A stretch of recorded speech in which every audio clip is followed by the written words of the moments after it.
नमस्कार मंडळी, आपल्या सगळ्यांच्या आवडत्या मालिकेचा म्हणजेच घरोघरी मातीच्या चुली या मालिकेचा खतरनाक प्रोमो आता समोर आलाय।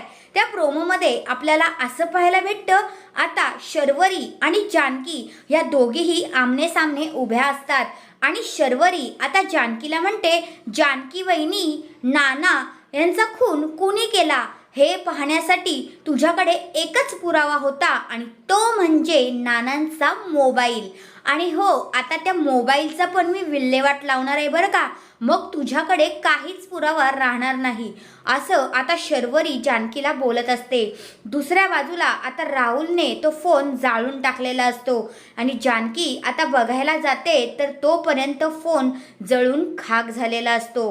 तेवढ्यातच आता जानकी तिथे रडत बसलेली असते आणि आता जी शर्वरी मॅडम आहे ती समोर येते आणि म्हणते, काय ग जानकी वहिनी, बिचारी जानकी वहिनी, बघ नानांचा एक शेवटचा पुरावा राहिला होता तुझ्याकडे, आता तोही नाही, फोन पण जळला।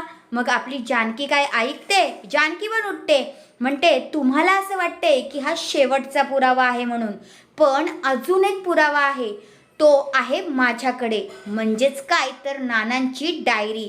आता इथे जानकीने ना अति शहाणपणा करून खूपच मोठी चूक केली आहे।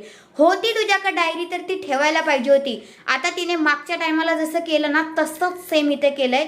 आली आहे ती एकटी आणि तिथे आहे शर्वरी आणि राहुल, हिला काय करणार नाहीत का? तुमचं मत काय आहे ते कमेंट करून नक्कीच सांगा। मला तरी असं वाटतंय जानकीने हे तिला आधी सांगायला नको हवं होतं की माझ्याकडे डायरी आहे म्हणून। नंतर आता जी जानकी आहे ती शर्वरीला ओपन चॅलेंज देते, म्हणते आग तू लावली आहेस, आता वनवा मी पेटवणार, बघच तू, असं आता आपली जानकी शर्वरीला म्हणते। तर तुम्हाला हा प्रोमो रिव्ह्यू कसा वाटला ते कमेंट करून नक्कीच सांगा आणि अशाच अपडेटसाठी चॅनलवर नवीन असाल तर चॅनलला लगेच सबस्क्राईब करून टाका। धन्यवाद।